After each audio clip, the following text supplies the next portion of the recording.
With 4 suspected asylum seekers arriving undetected on Croker Island. That's about 250 k's northeast of Darwin. The opposition leader Peter Dutton says it's a worry. Well, it's clear that the people smugglers believe that they're back in business. This is now the 23rd boat arrival, and it's another one that's been undetected. Our borders are not secure under the Albanese government. How can a boat make it to the mainland without any detection whatsoever? Let's bring in Liberal MP for Flinders, Zoe McKenzie. Good to talk to you again, Zoe. Look, this has got to be concern to all Australians. Under this government now, we've seen people delivered to what is effectively the Australian mainland at least 3 or 4 times, something that hadn't happened for 10 years prior. It is extraordinary, isn't it? So 23 boats, and we only know about this one after those who arrived at Croker Island have been taken off the mainland. So how many do we not know about? The good news is the Indigenous people of Croker Island are on the job. The Department of Home Affairs is not. They found them and they reported them.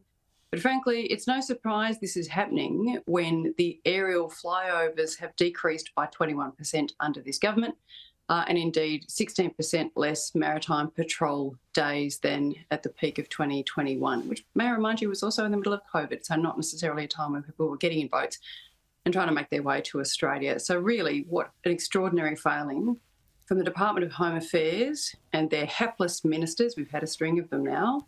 Every day, a new disaster. Yeah, it's a worry, and this comes while we know that the criminal non-citizens have been freed from immigration detention and they can't now be subjected to curfews or ankle bracelet monitoring. Is there any word on what the government's new legislation, new laws, how they're going to fix this?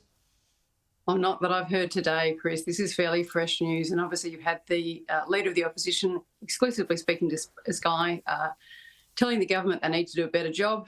It's Tuesday afternoon. I suspect we won't see what a better job looks like until they rush badly drafted legislation in next week, as they always do, and then find that it doesn't do the job anyway, because that, frankly, has been the record to date. A couple of times we've had to rush back to Canberra to pass something urgently, only to find it wasn't urgent, nor was it particularly fit for purpose, nor was it constitutionally sound. It hasn't worked. No. That's the trouble, it hasn't worked. They rushed it through, they said it would fix the problem, and now we've got this problem again. Now, you've got a lot of experience in international negotiations, diplomacy, trade negotiations. Is it tenable for Kevin Rudd to stay as ambassador? Surely the best thing for the country is to have someone else there. Poor Kevin. I can't believe it took him until after the election to delete all of his tweets. That seems to be incredibly unwise. So, look, I suspect he's working very hard over there, but he's got a lot of ground to travel. Trump is very much a trust man. He likes to look his interlocutors in the eyes and know where they stand, and that they will judge fairly his policy agenda. It doesn't sound, on the basis of those tweets now all deleted, that Rudd does come to it with his best bona fides on his sleeves. So we will see how that goes. It was a really difficult time when Joe Hockey had to go into bat for Australian steel and aluminium.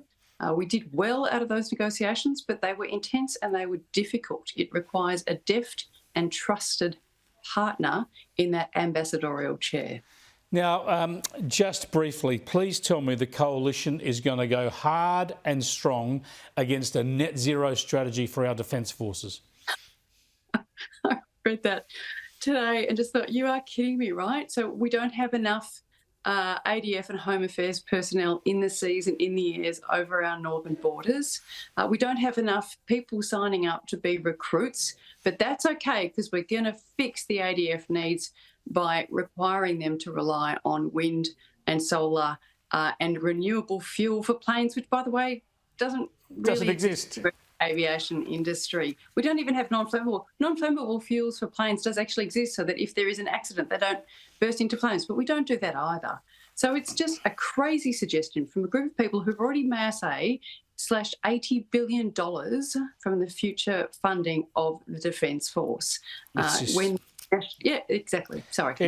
No, sorry, I'm just rushing you up. I've got to move on to the next piece, but you're spot on. Spot on. It's such a worry. Thanks for joining us, Zoe. I appreciate it.